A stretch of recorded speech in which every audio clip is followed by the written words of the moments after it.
7시에서 7시 반으로 바뀌니까 제가 적응이 안 돼가지고 네. 히브리서 벌써 10장까지 오게 되었는데요. 우리가 읽은 10장 26절 이하의 말씀이 살짝 우리를 긴장하게 합니다. 우리가 진리를 아는 지식을 받은 후에 죄를 범하면 다시 속죄하는 제사가 없다. 그리고 무서운 마음으로 심판을 기다리고 또한 대적하는 자를 태울 맹렬한 불이 우리를 기다리고 있다라고 이야기를 하죠. 그렇지 않아도 솔직히 우리가 예수 믿는 것이 쉽지가 않습니다. 그런데 성경은 이렇게 무서운 경고가 잘 믿지 아니하면, 무서운 경고가 중간중간에 이렇게 등장을 하면 두려운 마음과 함께 마음이 좀 더 무거워지게 된다는 것이죠. 히브리서 6장에서도 이런 비슷한 경고가 있었죠. 내세의 능력을 맛보고도 타락한 자들은 다시 새롭게 되어지는 회개를 할 수 없다. 히브리서는 줄곧 이런 식입니다. 위로 섞인 격려보다는 꾸중과 책망 섞인 격려가 더 많습니다. 사실 효과는 더 좋긴 합니다. 사람이 좋은 말로 한 말을 잘 들을까요, 안 들을까요? 잘 안 듣죠. 별로 중요하지 않다고 여깁니다. 히브리서 10장까지가 교리 부분이고요. 그리고 11장부터 이제 실천적인 적용 부분에 해당되어지다 보니까 이제까지 내용을 다시 한번 쭉 복습을 해보면요. 예수를 믿고 천국 가는 것이 복음인데, 믿으면 끝인 줄 알았는데 그게 끝이 아니라 믿고 나서가 더 중요하다는 것이 히브리서의 계속 줄곧 하는 이야기였다는 거예요. 우리가 이야기를 합니다. 일단 대학만 들어가, 그럼 너 하고 싶은 것 다 하며 살 수 있어. 그 말 믿고 정말 열심히 해서 대학 들어갔더니 대학 생활이 쉽지 않죠. 차라리 고등학교 때가 더 좋았다는 것을 우리는 알게 되어지죠. 또한 일단 회사 취직하면은 그럼 네 세상이야. 그 말 믿고 열심히 준비해서 회사 들어갔더니 경쟁이 말로 다 할 수가 없습니다. 이 세상이라는 곳이 도저히 가만히 있을 수가 없는, 넘어뜨리고 돌을 던지고 잡아뜨리는 아주 무서운 세상이었다는 것이죠. 우리가 예수 믿으면 구원을 받는다, 이 한 줄 문장 한마디가 전부인 줄 알았는데 어떻습니까? 예수님 믿고 하나님의 자녀가 된 이후에 갑자기 심판이라는 단어가 있다는 것을 우리에게 알려주신다는 거예요. 그러면 애초부터, 믿기 전부터 알려주면 얼마나 좋아요. 믿으면 다 된다고 해놓고 갑자기 최후 심판이 있대요. 그리고 더한 것은요, 믿음의 길은 형통의 길입니까? 고난의 가시밭길입니까? 갑자기 고난의 가시밭길, 이런 이야기를 한다는 거예요. 그리고 자기 십자가를 지라고 얘기하고요, 자기를 부인하래요. 애초에 그런 말 안 했었어야죠. 세례 받을 때만 해도 이런 말 하지 않습니다. 잘 믿으면 형통한다, 30배, 60배, 100배의 축복을 받게 될 것이다, 이런 축복을 기대하고서 예수님을 믿고 신앙생활 열심히 해왔는데 축복은 그만두고 고난, 광야, 좁은 문, 좁은 길, 여러분 도대체 어떻게 하라는 얘기인가요? 그러니까 당시 유대 그리스도인들이 다시 유대교로 돌아가자, 차라리 다시 천사 숭배하며 살아가는 것이 더 낫겠다라고 하는 과정에서 성도들을 붙드는 말씀이 바로 이 히브리서가 쓰여진 배경이었던 것이죠. 우리 모두가 형통을 원합니다. 내가 잘했든 못했든 어쨌든 간에 우리는 잘 되길 원합니다. 더군다나 천지를 지으신 전지전능하신 하나님이라 하면서 형통이 우리 삶 가운데 왜 이렇게 쉽게 와닿지가 않는지 모르겠습니다. 게다가 이 믿음의 길에는 고난이 반드시 온다, 영생을 받되 받게와 겸하여 받게 될 것이다, 이렇게 다른 종교에는 없는, 왜 기독교 안에만 이런 말들이 있는지 마음이 좀 의구심이 들 때가 있습니다. 사실 우리가 왜 종교를 갖게 됩니까? 고난을 피하기 위해서 우리는 종교를 갖습니다. 우리 자녀 시험 잘 보게 해주세요. 병에서 낫게 해주세요. 꼭 취업되게 해주시고 승진되게 해주시고 문제가 해결되게 해주세요. 이런 바라는 마음으로 우리는 신을 찾고 종교를 갖게 됩니다. 그런데 기독교에 와봤더니, 교회에 와봤더니 너희가 고난을 받게 될 것이다. 그리고 그 고난이 너희를 성장시킬 것이고 너희를 강하게 할 것이다. 아니, 하나님이 나서서 좀 해결해 주시기를 바람으로 교회에 왔는데, 믿음을 가져본 건데, 세례까지 받았는데 우리가 생각했던 그런 하나님의 모습과 너무나 다른 것이 많다는 것이죠. 우리가 이 질문을 좀 보충하기에 앞서서 오늘 로마서 본문을 통해서 우리가 이 부분을 자세하게 한번 설명을 해보고자 하는데, 우리 히브리서에다가 주부를 넣어주시고 로마서 7장을 한번 가보겠습니다. 화면에 준비되어 있지 않다 보니까 직접 하나하나 찾으셔야 되거든요. 로마서 7장으로 신약성의 247페이지, 그쪽으로 넘어가서 7장 8절을 쭉 보시면서 이 질문에 대한 성경의 답이 무엇인지, 하나님께서 어떻게 이야기하시는지 한번 살펴보도록 하겠습니다. 7장 넘어가셨나요? 네, 그러면은 우리 7장 24절 말씀 함께 읽어보겠습니다. 자, 시작. 오호라, 나는 곤고한 사람이로다. 이 사망의 몸에서 누가 나를 건져내랴. 여러분, 이 말이 누가 한 말이죠? 사도 바울이 했단 말이에요. 이 말을 믿음이 초신자가 아니라 한창 믿음의 경지가 올라간 상태에서 사도 바울이 이런 말을 한다는 거예요. 답답한 것이, 우리도 이런 표현이 나온다는 것이죠. 우리가 예수님을 믿고 난 후에도 이 비명이 왜 자꾸 우리 인생 가운데 나오냐는 거예요. 믿기 전이나 믿은 후나 이상하게 우리의 현실이 동일합니다. 여전히 우리는 죄를 짓고 있고요, 선을 행하는 것은 어쩌다 한번 선을 행할까 말까, 못난 짓은 안 하려고 해도 이상하게 내 삶에 자꾸 못난 말과 못난 행동이 나오고 있습니다. 그러다 보니까 사도 바울처럼 24절의 말씀처럼 이런 비명이 나온다는 거예요. 그런데 이런 비명에 25절을 보니까 우리 주 예수 그리스도를 말미암아 내가 하나님께 감사하리로다. 자, 24절에서는 왜 나는 이렇게 죄를 짓는가 탄식을 했습니다. 근데 25절에서 내가 예수를 말미암아 하나님께 감사하리로다 했음이 분명히 뭔가 해결의 기미가 보일 것 같은데, 여러분 25절 마저 읽어볼까요? 그런즉 내 자신이 마음으로는 하나님의 법을, 육신으로는 죄의 법을 섬기노라. 이상하다는 거예요. 내가 예수님을 믿고 예수를 말미암아 이제 죄와 멀어질 것 같고 오직 선하고 의로운 인생을 살아가고 싶은데 아직도 우리의 삶에 죄의 법이 남아서 우리를 괴롭히고 우리를 붙잡고 있다는 거예요. 제가 이 자리에 서보면요, 시원한 표정으로 교회 나오신 분들 찾아보기가 쉽지 않습니다. 또한 신방 가보면은 정말 시원한 표정으로, 유쾌한 표정으로 신방을 맞는 분들이 쉽지 않습니다. 이상하게 우리는 이전 것은 지나갔을 새 것이 되었도다, 이렇게 새 언약으로 우리 삶에 있는 모든 죄와 사망을 다 날려버린 줄 알고 있는데, 현실에서는요, 공중 권세 잡은 자가 우리 삶을 이상하게 쥐락펴락하고 있는 그런 느낌이 든다는 것이죠. 그래서 우리는요, 어떤 질문이 나와야 마땅하겠습니까?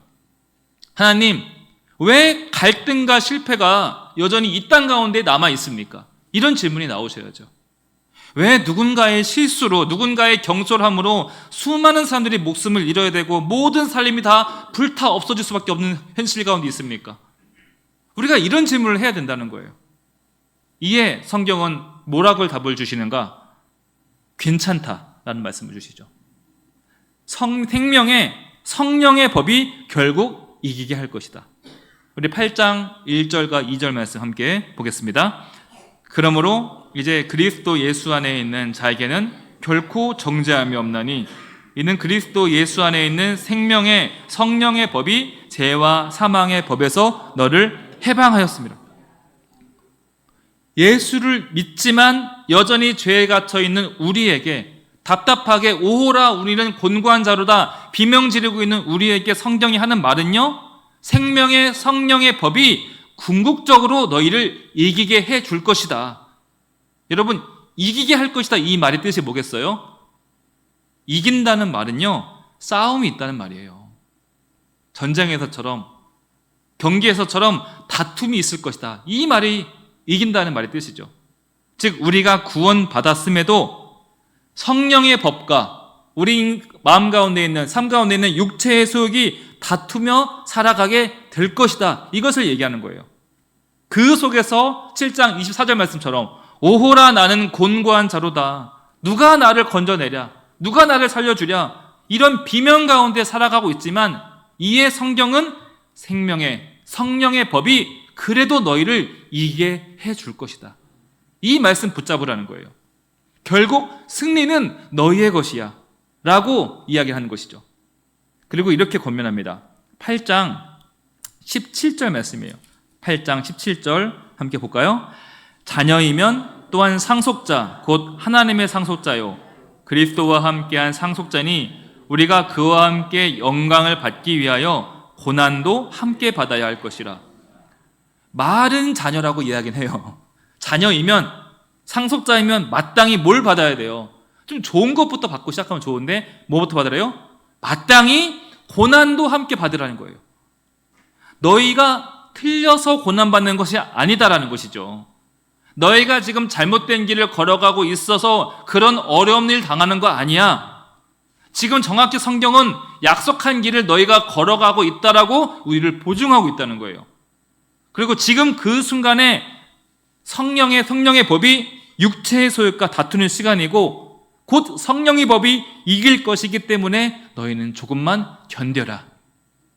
아직 결승전에 도착하지 못해서 그런 것이지 네가 가고 있는 그 길 맞는 길이야.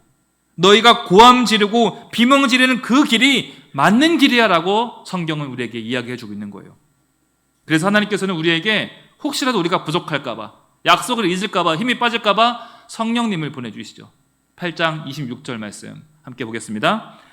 이와 같이 성령도 우리의 연약함을 도우시나니 우리는 마땅히 기도할 바를 알지 못하나 오직 성령이 말할 수 없는 탄식으로 우리를 위하여 친히 간구하시니라.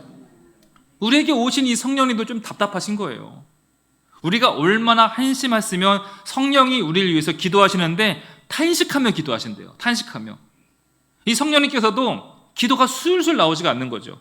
우리가 제대로 못하니까. 자꾸 뒤로 돌아보려고 하고 자꾸 좌우라 우러나 치우치려고 하니까 우리가 발을 떼지 않고 앞으로 나아가지 않고 있으니까 탄식하며 기도하신다는 거예요. 그러나 우리의 중보자 대신 성령님께서 우리의 도움이신데 우리가 진리가 있겠습니까? 성경께서 성령이 너한테 있는데 너희가 진리가 있느냐? 이 말씀하시는 거예요. 예를 들어서 우리 백학초등학교와 노곡초등학교가 학생들이 제일 축구 잘하는 친구들이 모여서 축구를 하기로 했습니다.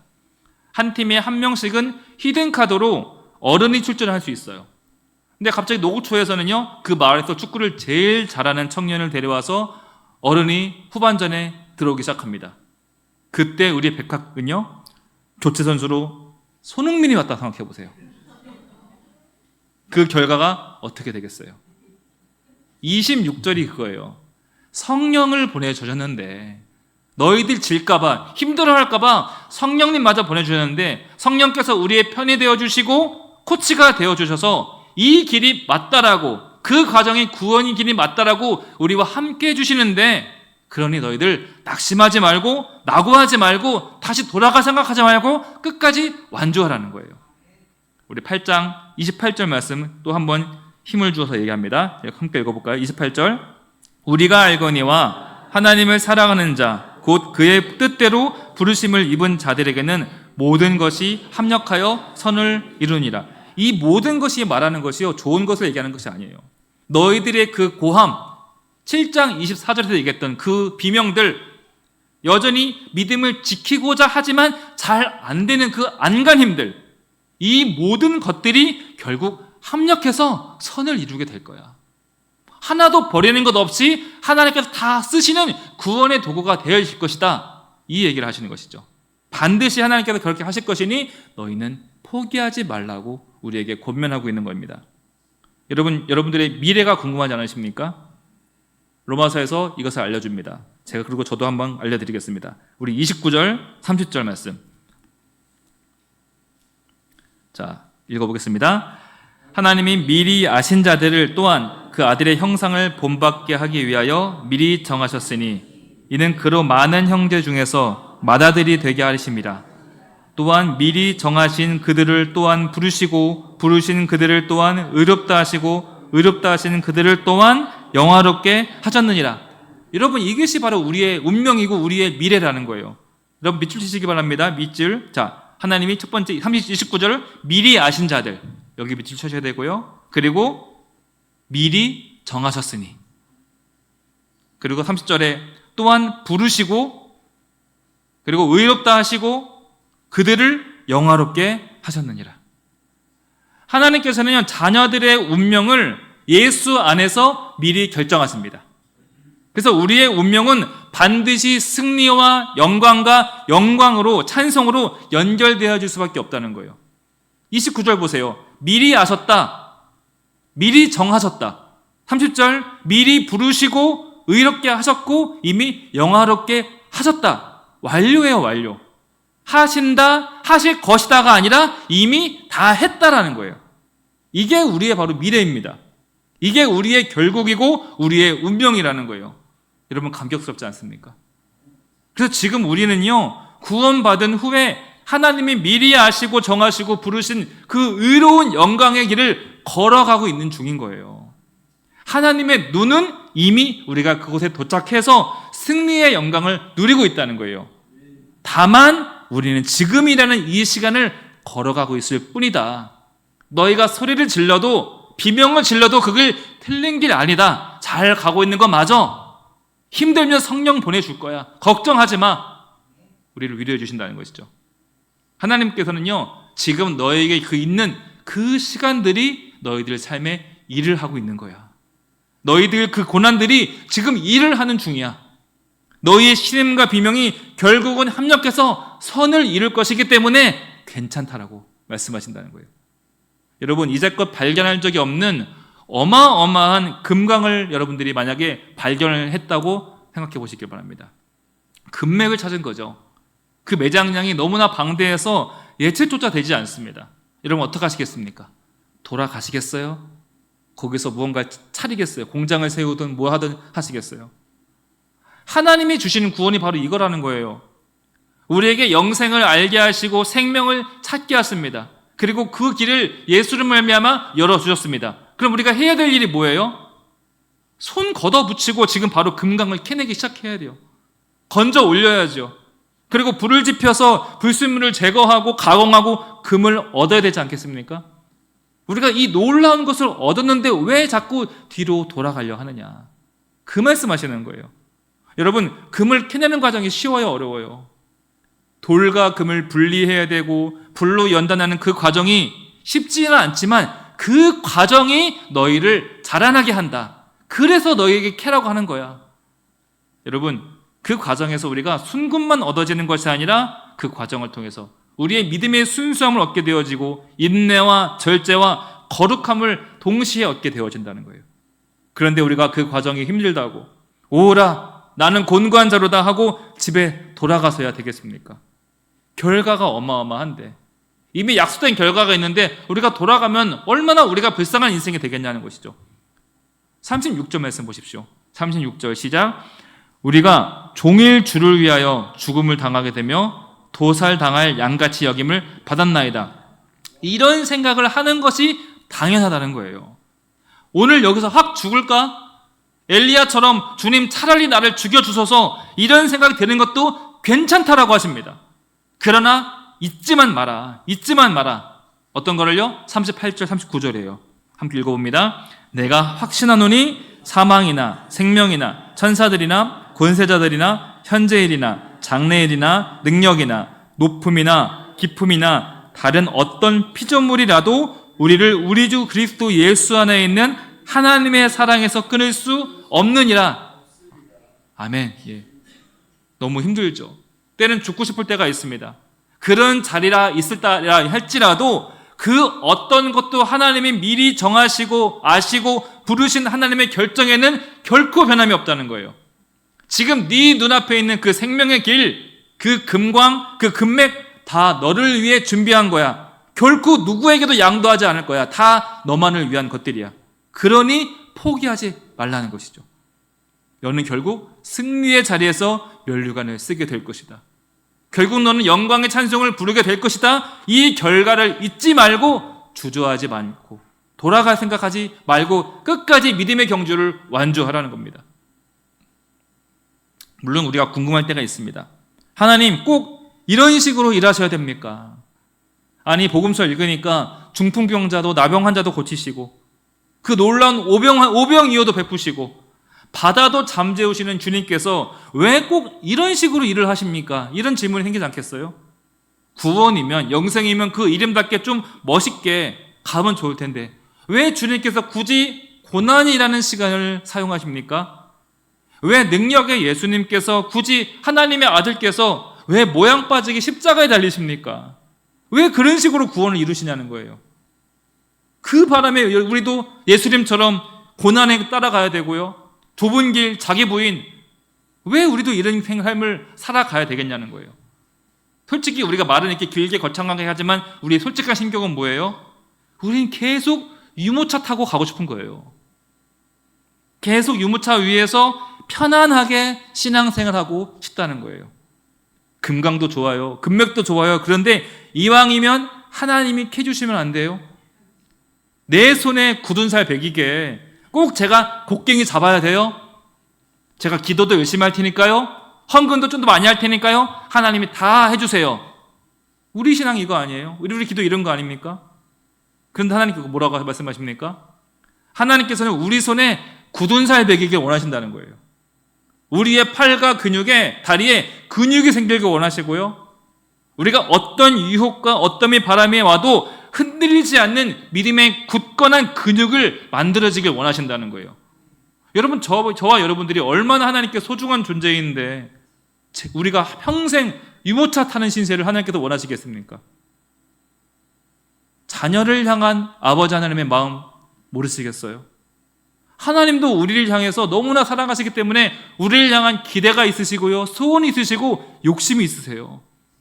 우리만 생각할 게 아니라 하나님 아버지 입장을 생각해 보시자는 거예요. 부부가 20년 만에 아이를 갖게 됩니다. 어떻게 키우겠습니까? 눈에 넣어도 아프지 않은 자녀로 사랑을 온통 주겠죠. 동시에 더 강하게 키우지 않겠습니까? 너무나 소중하니까 이 자녀에게 욕심이 생기고 더 기대치를 가질 수밖에 없지 않겠습니까? 마찬가지라는 거예요. 너무 우리가 자녀의 입장에서 나 편한 것만 바라시면 안 돼요. 우리 마음이 편해지면요, 우리는 기도를 안 합니다. 하나님은 우리를 천하보다 귀한 존재를 여기시기 때문에 우리가 믿음 놓는 걸 절대로 못 보십니다. 고난을 줘서라도 우리가 주여 주여 부르짖으며 기도하는 자리로 나오길 원하신다는 거예요. 우리가 다시 나태해지고 우상을 찾고 다시 애굽으로 돌아가는 꼴 절대로 못 보신다는 거예요. 그래서 고난을 보내셔서 우리가 믿음 잃지 않도록 고난이, 그 시간이 일을 하도록 하신다는 거예요. 금광을 주시되 우리 앞에 곡괭이와 삽자루도 함께 주신다. 그래서 우리가 눈을 좀 더 크게 뜨셔야 된다는 것이죠. 우리가 예수님께 다시 한번 안수를 받더라도 여러분 눈을 크게 뜨시길 바랍니다. 우리 8장 5절 6절 말씀, 5절 6절 로마서 8장 5절 6절 함께 읽어봅니다. 육신을 따르는 자는 육신의 일을, 영을 따르는 자는 영의 일을 생각하나니 육신의 생각은 사망이요 영의 생각은 생명과 평안이니라. 이렇게 육신의 일과 성령의 일이 확연하게 구분되어지면 좋은데 우리 이상하게 교묘하게 겹칠 때가 있어요. 마치 여인이 마리아가 향유 옥합을 예수님의 발에 쏟을 때 우리는 이미 예수님께서 하신 말씀을 알고 있지만 만약 우리가 그 당시 현장에 있었더라면 어떻게 반응하시겠어요? 그 2천만 원 상당의 향유를 바닥에 쏟는데 어떤 기분 드시겠습니까? 아, 저게 얼마짜리인데 저걸 한 번에 버리나, 이 생각 들지 않겠어요? 우리가 살아가면서 맞는 말 같은데 조금만 지나보면 아닌 경우가 있고요, 분명히 그 당시에는 아니었는데 조금만 지나면 그게 하나님의 일이었고 성령의 일인 적이 너무나 많지 않습니까? 이게 무슨 말이냐면 좀 쉽게 생각해 보겠습니다. 여러분 마음 가운데 좋은 생각이 떠올랐어요? 선한 마음이 하나 떠올랐습니다. 그러면 그 하나만 떠오르나요? 아니면 갑자기 어떤 생각이 툭 치고 들어오나요?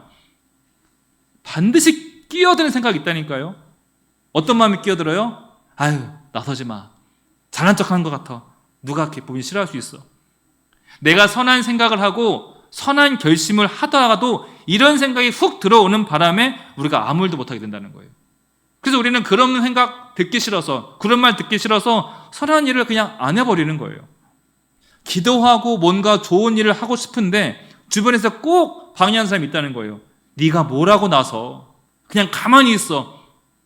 이런 말들이 있다니까요, 분명히. 제가 교회에 뭔가 큰 헌금을 하고 싶습니다. 매주마다 교회에 뭔가 보탬이 되고 도움이 되는 그런 일을 하고 싶어요. 헌신하고 싶습니다. 그런데 그 틈을 안 주고 반드시 무언가가 끼어듭니다. 야, 가만히 있어. 내 마음 가운데 이런 생각이 끼어드는 거예요. 좀 튀려고 하지 마. 교만하게 굴지 마. 그것도 교만일 수 있어. 큰맘 먹고 순종하는 마음으로 교회를 섬기고 열심을 다합니다. 그럼 칭찬의 말도 있지만 동시에 쓸데없는 소리들이 꼭 끼어든다는 거예요. 그래서 여러분 교회 일이 쉽지 않은 것이죠. 교회는요, 좋은 일이라 하면 두 손 두 발 다 걷어치고 무조건 해야 됩니다. 좋은 일이라 하면, 생명을 살리는 일이라 하면은 무조건 해야 되죠. 그런데 그게 잘 안 돼요. 이런 소리들 때문에. 그게 얼만데, 얼마나 돈이 많이 들어가는데 이상하게 내 마음 가운데 가룟 유다가 살아서 꿈틀꿈틀대고 있고요. 우리 주변에 그게 얼마짜리인데 가룟 유다가 툭툭 튀어나온다는 거예요. 당연한 것이죠. 한 사람의 마음에도 계속 이런 생각이 뛰어드는데 많은 사람들이 모인 교회는 이런 소리가 당연히 들 수밖에 없는 것이죠. 여러분, 예수님 보세요. 사탄이 예수님의 십자가 길을 가지 못하게 방해합니다. 그리고 예수님을 따르는 제자들도 가지 못하게 방해합니다. 그리고 겟세마네에서 예수님마저도 주여 하나님 할 수만 있으면 내가 이 길을 비켜가게 해주세요. 그러나 그 인간적인 생각, 그런 육신의 생각과 그 말을 지나가야 십자가까지 가게 된다는 거예요. 그런 말들이 분명히 있어요. 그러나 그것을 지나쳐야 이 일이 되어진다는 거예요. 오죽했으면 여리고성 돌 때요, 하나님의 명령이 뭡니까? 입 다물어요. 입 다물어. 6일 동안 돌면서 말 한마디도 하지 말고 하나님의 명령이었어요. 지금 이 길을 걸어가야 되는데 6일 동안 돌아야 되는데 말이 많으면 그 길을 못하게 방해하기 때문에 입을 다물라는 거예요. 제가 교회에서 이런저런 일 부딪히고 싸우고 갈라지고 수도 없이 봤습니다. 제가 분명히 목격한 것은요, 그 반대를 조용히 지나가야 일이 되어지더라는 것이죠. 반대해서 아무 일도 하지 못하면요, 정말로 아무 일도 일어나지 않습니다. 손발 잘린 교회가 되는 거예요. 그러나 기다리고 참고 지나가면 반드시 하나님께서 역사를 일으키시죠. 예수님께서도 어떻게 가셨습니까? 조용히 한마디 하지 않으시고 십자가까지 가셨습니다. 그리고 골고다를 침묵으로 걸어가셨듯이 우리에게도 반드시 지나가야 할 고난이 있고요, 지나가야 될 소리가 있고 지나가야 될 비난들이 있을 수 있습니다. 여러분, 그거 싫다고 주저앉으시면 안 된다는 거예요. 우리에게는 성령 하나님이 함께 계십니다. 하나님께서 함께 가라고, 포기하지 말라고 보내주셨습니다. 고난이 없다는 말 성경에 없습니다. 함께 할 것이다. 그러나 그것이 너에게 더 오히려 유익이 될 것이다. 이미 부르시고 아시고 정하신 그 결과까지 끝까지 오라고 우리를 초대하고 계십니다. 여러분, 듣기 싫은 소리 조금 있다고, 오해가 좀 있다고 주저앉지 마시길 바랍니다. 가야 할 길을 앞두고 절대로 머뭇거리지 마시길 바랍니다. 차라리 사도 바울처럼 고함 지르면서 걸어가세요. 비명을 지르더라도 절대로 나부하지 마시길 바랍니다. 우리 하나님께서는 잘 아시죠? 어떤 조건 속에서도 일하시는 하나님이시죠. 내리막길에서도 형통을 준비하고 계시고 십자가와 무덤에서도 부활을 준비하고 계신 우리 하나님이십니다. 그 사실을 믿고 끝까지 완주하는 저와 여러분 되시길 주님의 이름으로 축복합니다. 오늘 말씀 기억하면서 함께 합심해서 기도하도록 하겠습니다. 로마서 말씀 다시 한번 기억했으면 좋겠습니다. 하나님께서 우리를 미리 아심으로, 그리고 정하시고 부르신 그게 영광의 자리까지 우리가 끝까지 나아가는 믿음을 갖게 하소서. 그리고 혹여 낙심하더라도, 소리 지르더라도 결코 돌아서거나 주저하지 않는 인생 될 수 있도록 끝까지 믿음의 길을 경주하게 하여 주시옵소서. 함께 기도하도록 하겠습니다.